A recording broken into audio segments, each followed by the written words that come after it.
Sandali lang. May iba akong napapansin sa mga kilos mo ngayon, simula na makilala mo si Gary Asuncion.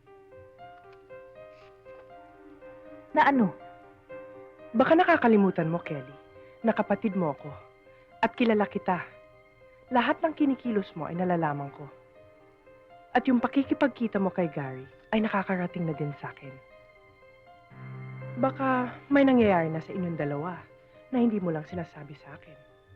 At baka nakakalimutan mo na din na ako ang presidente ng kumpanya at empleyado lang kita.